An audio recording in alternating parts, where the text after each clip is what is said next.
नमस्कार प्रिय छात्रों।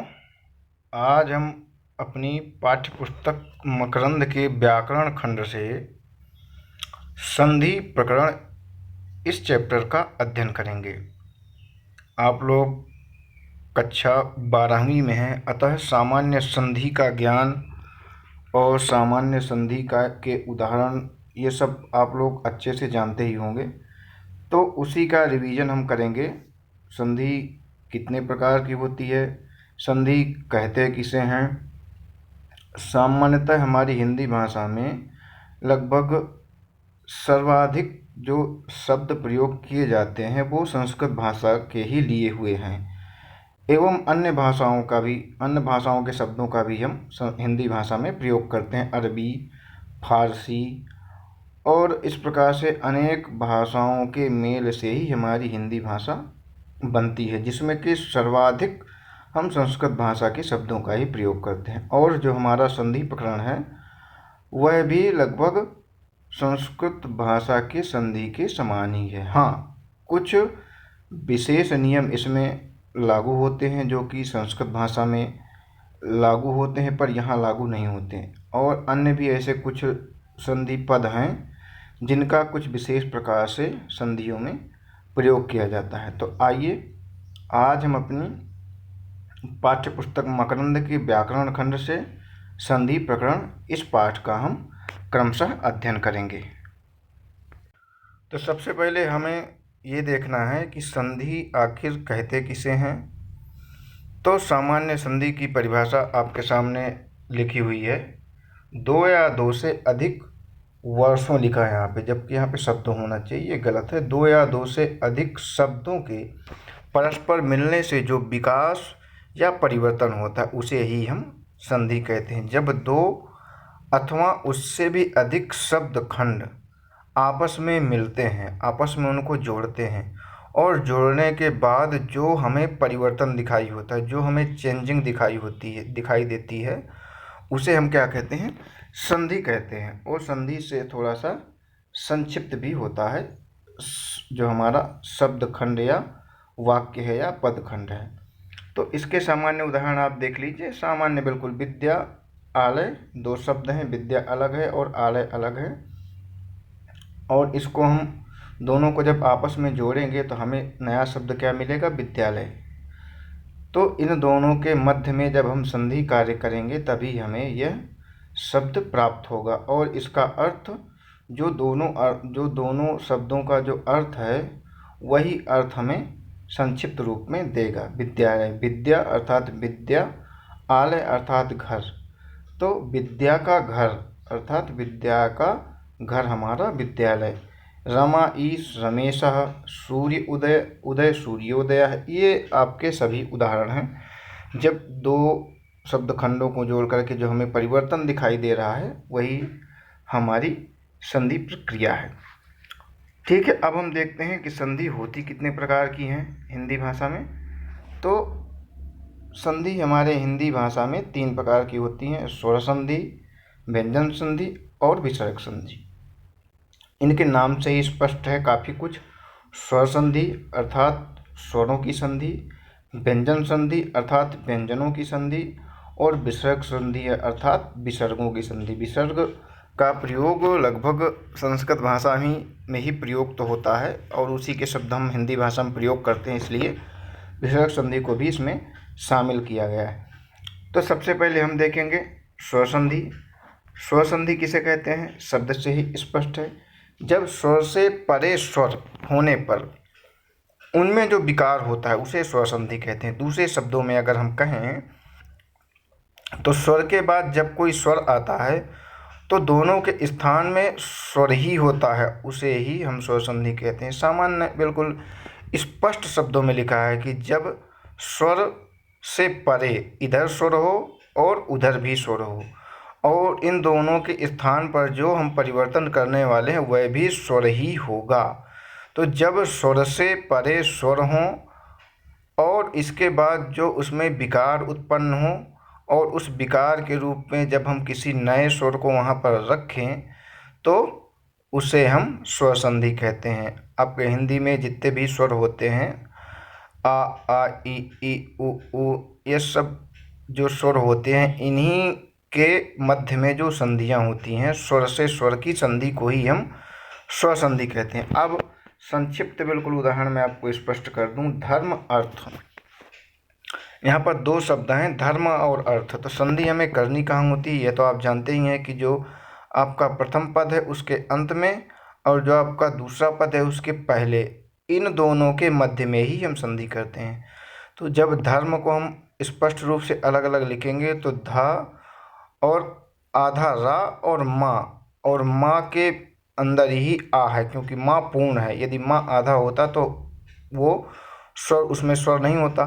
तो माँ में जो आ है और इधर आपका दूसरे पद में अर्थ है, तो जो अर्थ का आ है, तो माँ का जो आ है और अर्थ का जो आ है, तो हमें क्या प्राप्त हुआ, आ और आ।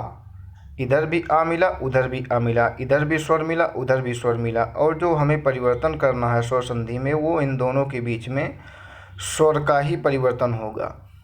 तो इसका विस्तृत हम आगे देखेंगे, इसके स्वर संधि के जो भेद हैं उनमें स्पष्ट हो जाएगा ये आपके उदाहरण। तो इस आ, धर्म के आ और अर्थ के आ को हमने दीर्घ आ के रूप में परिवर्तित कर दिया, तो हमारा नया शब्द क्या मिला, धर्मार्थ। इसी प्रकार से रवींद्र, भानुदयः, सुरेंद्र, सदैव इत्यादि, नायक, पावक, अन्य अन्य बहुत सारे। तो अब हम देखेंगे स्वर संधि के भेद। स्वर संधि के सामान्यतः कितने भेद होते हैं, तो स्वर संधि के 5 भेद होते हैं। कौन कौन से हैं, दीर्घ संधि, गुण संधि, वृद्धि संधि, यण संधि और अयादि संधि। तो सबसे पहले हम क्या देखेंगे, दीर्घ संधि। दीर्घ नाम से स्पष्ट है, दीर्घ अर्थात बड़ा। तो दीर्घ संधि में क्या होता है, जब ह्रस्व या दीर्घ, ह्रस्व का मतलब छोटा, दीर्घ का मतलब बड़ा, जब छोटा या बड़ा आ ई उ री, ये 4 स्वर है। कौन कौन से, आ ई उ री, ये 4 स्वर आपके।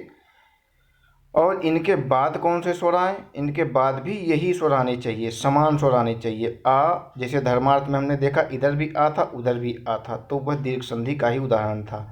तो इधर भी प्रथम पदखंड में भी आ होना, आ ई उ री होना चाहिए, और दूसरा जो हमारा पदखंड है, शब्दखंड है, उसमें भी आ ई उ री ही होना चाहिए, यानी कि दोनों तरफ समान स्वर होना चाहिए। और परिवर्तन के रूप में क्या होगा, तो परिवर्तन के रूप में होगा दीर्घ। दीर्घ का मतलब केवल बड़ा ही परिवर्तन होगा। यदि छोटा आ और छोटा आ भी हमें प्राप्त होते हैं तो हमें दीर्घ आ ही करना है। जैसे कि नीचे उदाहरण दिया हुआ है, परम अर्थ। तो परम अर्थ का हम देखेंगे तो परम में माँ में छोटा आ है और अर्थ में आ में छोटा आ है, और इनका जो क्रमशः जो परिवर्तन होगा वह दीर्घ आ के रूप में ही होगा। अर्थात जो इधर है जो उधर है उसी को हमने दीर्घ कर दिया। तो आ और छोटा आ और अर्थ के छोटा आ को हमने दीर्घ आ के रूप में परिवर्तित कर दिया। तो हमें क्या, हमारा शब्द बन जाएगा परमार्थ। परमार्थ, माँ को हमने, माँ में आ को हमने दीर्घ कर दिया और इधर के आ को भी हमने, दोनों के आ में परिवर्तन हुआ है तो स्वाभाविक है दीर्घ आ को हमने यहाँ पर जोड़ दिया, तो हमारा हो गया परमार्थ। दूसरा है राम आधार। अब यहाँ पे थोड़ा सा चेंजिंग है वही प्रक्रिया। अब यहाँ पे उदाहरण के लिए छोटा, इधर छोटा आ है, राम में आ छोटा है और आधार का आ बड़ा है।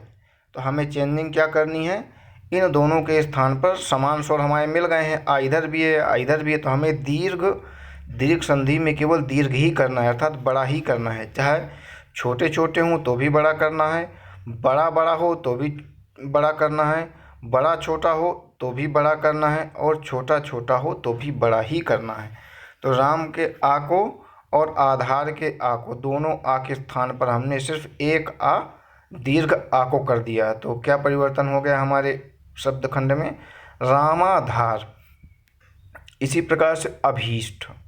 अभीष्ट में हम देखेंगे तो अभी में जो ई है छोटी ई है और ईस्ट की जो ई है वो भी छोटी ई है।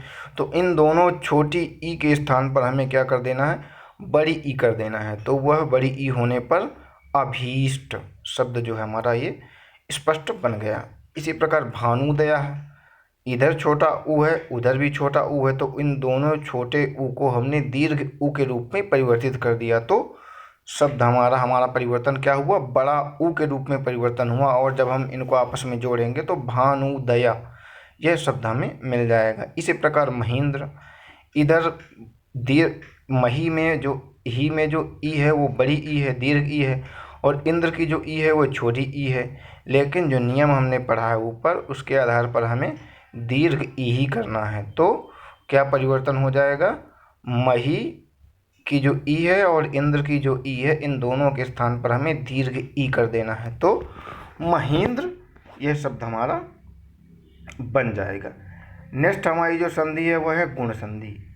गुण संधि का नियम क्या है, जब आ अथवा आ के पश्चात ह्रस्व या दीर्घ ई उ री आए, ई उ री आए, तो दोनों के स्थान पर क्रमशः ए ओ तथा अर होता है। समझ गए आप। जब छोटा आ अथवा बड़ा आ पूर्व पद में हो और उसके बाद ई उ री इन तीनों में से कोई हो, तो क्रमशः जो परिवर्तन होगा वह क्या होगा, आ अथवा आ के आगे अगर ई मिलता है तो हमें क्या कर देना है, आ और ई के स्थान पर हमें ए कर देना है। इसी प्रकार आ और ऊ के स्थान पर हमें ओ कर देना है, और आ अथवा री के स्थान पर हमें अर कर देना है। और जब हम इसके उदाहरण देखेंगे तो ये उदाहरण आपके सामने स्पष्ट हैं। जैसे सुर धन इंद्र, तो नियम के अनुसार हमें क्या मिला, सुर में आ मिल गया और इंद्र का ई मिल गया, तो परिवर्तन हमें क्या कर देना है, आ और ई का परिवर्तन क्या होगा, ए होगा। तो सुर ए द्र, तो पूरा जब हम जोड़ेंगे तो हमें शब्द मिलेगा सुरेंद्र। इसी प्रकार सुर ईश, इसमें भी आ और ई है तो ए हो जाएगा, तो सुरेश हो जाएगा। सूर्य उदय, सूर्य उदय, तो सूर्य और उदय आ है और ऊ है, तो आ और ऊ के स्थान पर हमें क्या चेंजिंग करना है, ओ करना है, तो सूर्योदय हो जाएगा। इसी प्रकार महर्षि आ गया, तो महा में आ है, ऋषि का री है, तो आ और री के स्थान पर हमें क्या परिवर्तन करना है, अर करना है। ये ऊपर लिखा हुआ अर, तो महर्षि हो जाएगा। इसी प्रकार महोत्सव, वीरेंद्र, राजर्षि, हितोपदेश इत्यादि ये बिल्कुल सामान्य है। नेक्स्ट हमारी जो संधि है, स्वर संधि का भेद है वृद्धि संधि। वृद्धि का मतलब ही वृद्धि का अर्थ भी होता है बढ़ना, अर्थात दीर्घ ही होगा। तो इसका नियम क्या है, जब ह्रस्व अथवा दीर्घ आ के पश्चात ए अथवा ए आए, आने पर ए और ओ अथवा औ आने पर दोनों के स्थान पर औ हो जाता है। कहने का तात्पर्य, यदि आ और ए मिलते हैं हमें, अथवा आ के बाद ह्रस्व यानी छोटा ए मिलता है अथवा बड़ा ए मिलता है, तो आ और ए के स्थान पर हमें बड़ा ए ही करना है। इसी प्रकार ओ अथवा औ के स्थान, ओ अथवा औ के स्थान पर आ के बाद यदि ओ आता है और औ आता है, तो इन आ ओ और औ के स्थान पर हमें क्या करना है, सिर्फ और सिर्फ बड़ा औ ही करना है। उदाहरण से बिल्कुल स्पष्ट हो जाएगा। जैसे सदा एव, तो सदा में जो दा में जो आ है और इधर ए है, इधर बड़ा आ है उधर छोटा ए है, नियम के अनुसार हमें क्या करना है, इसमें बड़ा ए ही करना है। तो सदा जब हम दीर्घ ऐ कर देंगे, ऐ कर देंगे तो सदैव हो जाएगा। इसी प्रकार मतैक्य, मत के आ को और ऐक्य के ए को दीर्घ ए है, फिर भी हम उसको दीर्घ ही करेंगे तो मतैक्य हो जाएगा। परम औषधि, तो परम में माँ में आ है, औषधि का औ है, तो हमको क्या कर देना है, कुछ नहीं करना, सिर्फ दीर्घ औ ही करना है। आ ओ अथवा औ के मिलने आने पर हमें औ ही चेंजिंग करना है। तो परम औषधि, वनौषधि उसी का सामान्य उदाहरण है। महा ऐश्वर्य, यहाँ भी दीर्घ आ है और दीर्घ ए है, तो दीर्घ आ और ए के स्थान पर हमें दीर्घ ए ही करना है, तो महेश्वर्य। जलौध, तो यहाँ पर देखते हैं तो हम जल में जो आ है और ओध का आ है, तो आ और ओ के स्थान पर हमें क्या करना है, औ ही करना है, दीर्घ औ करना है, बड़ा करना है औ, तो जलौध हो जाएगा। नेक्स्ट हमारी जो संधि है वह क्या है, यण संधि। यण जो प्रत्याहार है, यण के 4 शब्द हैं, या व रा ला, यही। तो इसका नियम क्या है, जब ह्रस्व अथवा दीर्घ ई उ री। ध्यान दीजिएगा, जब ह्रस्व का मतलब छोटा, दीर्घ का मतलब बड़ा, तो जब हमें छोटा या बड़ा ई उ री ये मिले और इनसे परे, परे का मतलब इनके आगे कोई भिन्न स्वर मिले, भिन्न का मतलब ई उ री ना मिले, भिन्न का मतलब समझ रहे हैं, इनसे कोई डिफरेंट मिले, तो जब छोटा या बड़ा ई उ री के आगे कोई भिन्न शब्द हमें मिले, कोई भी भिन्न शब्द मिले, तो उनके स्थान पर हमें क्या चेंजिंग करना है, क्रम से ई उ री के स्थान पर हमें क्या करना है, या व रा। संस्कृत में ई उ री के आगे एक री भी होता है और री को यहाँ पे ला होता है, लेकिन हिंदी में हम ऐसे शब्द का प्रयोग नहीं करते, री का प्रयोग आपको बहुत कम मिलेगा।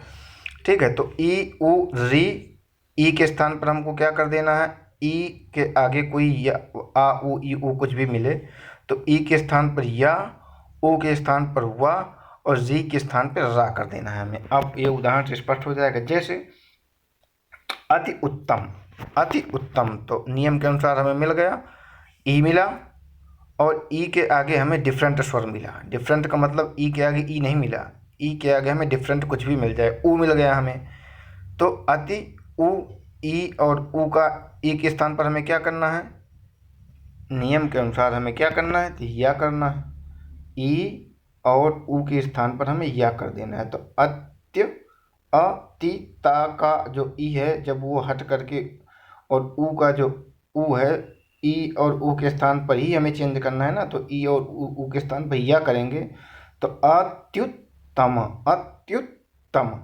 इसी प्रकार इति आदि, यहाँ पे वही स्थिति है, ई है और दीर्घ आ मिल गया, डिफरेंट स्वर मिला हमें, तो ई के स्थान पर हमें या कर देना है सामान्य, तो इत्यादि हो गया।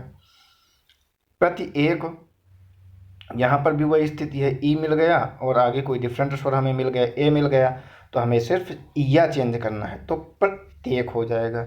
यद्यपि, यहाँ पर भी वही स्थिति है, यदि ई है और इधर डिफरेंट स्वर आ है, तो ई और आ के स्थान पर हमें क्या कर देना है, या कर देना है, तो यद्यपि हो जाएगा। इसके बाद ऊ आ गया, ठीक है, तो सु आगत, सु आगत, तो आगे ऊपर हमने नियम देखा था कि ई उ री, तो ऊ के स्थान पर क्या करना है, हमें वा करना है, ई के स्थान पर या, ऊ के स्थान पर वा और री के स्थान पर केवल रा।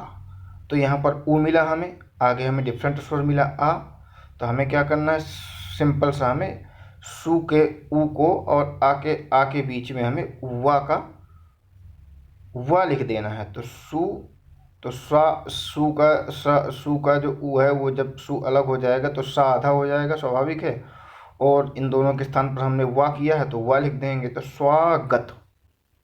इसी प्रकार अत्याचार, यहाँ पर भी वही ई का उदाहरण है, तो ई मिल गया हमें और आ मिल गया, ई के स्थान पर हमें या करना है सिंपल, तो अत्याचार। इसी प्रकार री का उदाहरण है, री पित्रादेश है, पित्रादेश है, तो पित्र में री है ना, तो इसके री के स्थान पर हमें रा कर देना है, नहीं री नहीं, ये वाला री नहीं, ये तो सामान्य है, त्रा के स्थान पर हमें रा कर देना है, तो दीर्घ कर देना है, तो पित्रादेश हो जाएगा। नेक्स्ट हमारी है अयादि संधि, पांचवी जो है और अंतिम स्वर संधि का अंतिम भाग है। अयादि संधि में क्या होता है, जब ए ओ औ यानी दीर्घ ह्रस्व ए, दीर्घ ए, ह्रस्व ओ और दीर्घ औ के पश्चात स्वर वर्ण आने पर उनके स्थान पर अय अथवा आय, औ अथवा आव हो जाता है। ठीक है, तो ए के आने पर, ए के आने पर अय, ऐ के आने पर आय, ओ के आने पर औ और औ के आने पर आव हो जाता है। उदाहरण से आप स्पष्ट हो जाएगा, पो अन, क्या है पो अन, तो ओ मिल गया और अन का आ मिल गया, कोई भी स्वर मिल गया, तो पो के स्थान पर, ओ के स्थान पर हमें क्या करना है, औ करना है, तो प अ अव न पवन, पो अक, तो पो के स्थान पर, पो के ओ के स्थान पर हमें औ कर देना है, तो पावक हो जाएगा। नई अक, तो आई है, आई के स्थान पर हमें क्या करना है, दीर्घ ए के स्थान पर हमें आय करना है, तो नाय, ना आय क, नायक। नई अन, नई ने अन, तो इन्ना अन लिखा है, गलत लिखा है, नई अन, ने अन होना चाहिए। तो ने का जो ए है और अन का जो आ है, तो ए के स्थान पर हमें क्या कर देना है, आय कर देना है, तो नयन हो जाएगा। तो नई इका, नई इका आ गया। तो दीर्घ आई है, तो दीर्घ ई के स्थान पर क्या कर देना, आय कर देना है। तो न आय इका, नायिका। नेक्स्ट हमारी जो संधि का जो भेद है वह क्या है, व्यंजन संधि। जब व्यंजन और स्वर अथवा व्यंजन से मेल होता है तो उसे हम क्या कहते हैं, व्यंजन संधि कहते हैं। जब व्यंजन और स्वर अथवा व्यंजन यानी कि स्वर का व्यंजन से हो या व्यंजन का स्वर से हो, स्वर का स्वर से होगा तो क्या हो जाएगी, स्वर संधि हो जाएगी। लेकिन जहाँ पर स्वर के साथ व्यंजन हो अथवा व्यंजन के साथ स्वर हो तो वहाँ पर जो संधि होती है उसे हम सामान्य व्यंजन संधि कहते हैं। अब इसमें आप देखेंगे सत जन, सत जन, ता क्या है, ता में तो आ है नहीं, हल है, तो ता हो गया व्यंजन।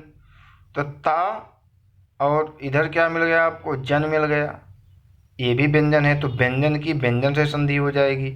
तो स ज न, ता के स्थान पर नियम है संस्कृत का, तो ता के स्थान पर जा हो जाएगा, तो सज्जन बन जाएगा। उच्चारण, ता है इधर, उधर चारण है, इधर भी व्यंजन है, उधर भी व्यंजन है, तो चा के स्थान पर क्या हो जाएगा, चा हो जाएगा। तो उच्चारण, जगत नाथा, इधर ता है, पूरा ता है, और आ भी इसमें है, तो जगत नाथा, इधर आ और ना है, तो ता के स्थान पर क्या हो जाएगा, ना हो जाएगा, तो जगन नाथ। दुष्चरित्र, इधर दुष है, इधर चरित्र है, तो सा के स्थान पर क्या हो जाएगा, चकार हो जाएगा। क्या हो जाएगा, ये वाला जो सा है वो चेंज हो जाएगा, और जो आगे वाला इस वाले सा को जब हम चेंज करेंगे तो ये क्या हो जाएगा, दुष्चरित्र। इसके बाद आती है हमारी विसर्ग संधि। विसर्ग संधि में क्या होता है, सामान्य अर्थ नाम से स्पष्ट होता है, विसर्ग। तो जब विसर्ग के साथ जब किसी स्वर या व्यंजन का मेल होता है तब विसर्ग संधि होती है। जब विसर्ग समझते हैं ना, ये जो लिखे हुए हैं विसर्ग, तो इनके स्थान पर जब किसी स्वर या व्यंजन का मेल होता है तब वहाँ पर हम विसर्ग संधि उसे कहते हैं। अतिएव, यह उदाहरण नहीं है उसका विसर्ग संधि का, नीचे वाला उदाहरण है। निश्छल, तो निस में जो विसर्ग लगा है, निह के आगे लगा है ना, निह छल लिखा है, निह छल, तो जो विसर्ग है उसको क्या हो जाएगा, सा हो जाएगा, तो क्या हो जाएगी, निश्छल। धनु टंकार, धनु, धनु होना चाहिए यहाँ, धनु टंकार, तो यहाँ पर जो धनु में जो विसर्ग लगा है, इसमें लिखा हुआ नहीं है पर विसर्ग लगा है, तो उसको क्या हो जाएगा, षटकोण वाला सा हो जाएगा, तो धनुष टंकार। निह कपट, तो निह का जो विसर्ग, निह में जो विसर्ग लगे हुए हैं इसको क्या हो जाएगा, षटकोण वाला सा हो जाएगा, तो निष्कपट। निह पाप, इसको भी वही स्थिति है, इसके जो विसर्ग हैं उसको क्या हो जाएगा, खटकोण वाला पाप हो जाएगा, खटकोण वाला सा हो जाएगा, तो निष्पाप। निर्धन, निह धन धन, तो जो ये सा है इसको विसर्ग है उसको सा होगा, सा के बाद संस्कृत भाषा की जो व्याकरण की प्रक्रिया है, सा के बाद फिर रा हो जाएगा, तो निर्धन हो जाएगा। नमस्कारः, तिरस्कारः, पुरःकारः, पुरस्कारः, मनः योगः, मनोयोगः, मनः रथः, मनोरथः, पुनः जन्म, पुनर्जन्म, दुःतर, दुस्तर, शतजन, शत आनंद, सदानंद इत्यादि। ये आपके क्या हो गए, विसर्ग संधि के उदाहरण हो गए। नेक्स्ट हमारी है जो हिंदी के कुछ विशेष संधियां हैं जो आपको विशेषी तरीके से देखने को मिलेंगी। हिंदी के कुछ विशेष संधि हैं जिनकी रूपरेखा अभी तक विशेष रूप से स्पष्ट निर्धारित नहीं हुई है, फिर भी इनका ज्ञान हमारे लिए आवश्यक है। हिंदी की प्रमुख विशेष संधियां निम्नलिखित हैं। क्या क्या हैं निम्नलिखित विशेष संधियां, जब, तब, कब, सब और अब आदि शब्दों के अंत में पीछे ही आने पर हा का भा हो जाता है और बा का लोप हो जाता है। स्पष्ट हुआ। जब, तब, कब, सब और अब, इन शब्दों के अंत के पीछे, इन शब्दों के अंत के पीछे, जस्ट पीछे क्या होता है, ही आने पर, जब ही आ जाता है तब हा को क्या होता है, भा हो जाता है और बा का जो है लोप हो जाता है। नीचे स्पष्ट है, जैसे जब है, जब ही, जब ही लिखा है ना, तो जब हमको मिला और आगे ही मिल गया तो क्या होगा, ही को क्या होगा, हा को भा हो जाएगा और बा का क्या हो जाएगा, लोप हो जाएगा, अर्थात बा को यहाँ से हटा दिया जाएगा तो जब ही हो जाएगा। तभी में वही स्थिति है, कभी में वही स्थिति है, कब लिखा है ही मिला तो ही को भा हो जाएगा, बा का लोप हो जाएगा तो कभी हो जाएगा, सभी हो जाएगा, सब ही, सभी। दूसरा जो विशेष नियम है, जहाँ, कहाँ, यहाँ, वहाँ आदि शब्दों के बाद, जब जहाँ, कहाँ, यहाँ, वहाँ, ये इन शब्दों के बाद ही आए, वही स्थिति है, ही आए तो स्वर सहित लुप्त हो जाती है, ही जो है स्वर सहित लुप्त हो जाती है, ही स्वर सहित लुप्त हो जाती है और अंतिम ई पर अनुस्वार लग जाता है। यहाँ ही लिखा है तो जो अंतिम स्वर ही का जो ई है उस पर हो गया अनुस्वार और एक हा का हो गया लोप, स्वर सहित लोप हो गया। तो यहाँ ही स्थिति वही हुई और यहाँ पर दोनों को जब हम जोड़े तो क्या पाया हमने, यहीं, कहाँ ही कहीं, वहाँ ही वहीं, जहाँ ही जहीं इत्यादि। नेक्स्ट एक नियम और अंतिम में आपका बचा है, कहीं कहीं पर संस्कृत के रा, लोप, दीर्घ और यण आदि संधियों के नियम हिंदी में लागू नहीं होते। जो संस्कृत के नियम होते हैं वह हिंदी, जिस संस्कृत में अंतर्राष्ट्रीय का नियम जो है वो दूसरा है और हिंदी में दूसरा है। क्या है, रा का लोप हो जाता है वहाँ पर, यहाँ पर लोप नहीं होता। कहीं पर दीर्घ होता है और हिंदी में हम उसे दीर्घ नहीं करते। कहीं पर यण हो जाता है लेकिन वो यहाँ पर यण लागू नहीं होता। तो ये संस्कृत के नियम है जो कि हिंदी में लागू नहीं होते। जैसे अंतर्राष्ट्रीय, अंतर्राष्ट्रीय, यहाँ पर रा और रा दो हैं तो दोनों रा को मिला करके क्या बना, अंतर्राष्ट्रीय। स्त्री उपयोगी, स्त्री उपयोगी, स्त्री उपयोगी, ऊपर युक्त, ऊपर युक्त। ये आपके सामान्य संधि के उदाहरण थे जिसे हमने पढ़ा। इसका विस्तृत जो है वीडियो मैं आपको पुनः कभी उपलब्ध करा पाऊँगा तो आप उसके माध्यम से देख सकते हैं। तो इस प्रकार से यह आपके कक्षा 12वीं की पाठ्यपुस्तक मकरंद के व्याकरण खंड से जो दूसरा चैप्टर है संधि प्रकरण, वह आपका आज यहाँ पर संपन्न होता है। कृपया स्वाध्याय करें और यदि किसी भी प्रकार के आपके प्रश्न हैं तो उन्हें आप कमेंट बॉक्स में लिखें। आपके प्रश्नों का उत्तर शीघ्र ही दिया जाएगा। ठीक है, तो आप लोग स्वाध्याय करें। बहुत बहुत धन्यवाद आप सभी को।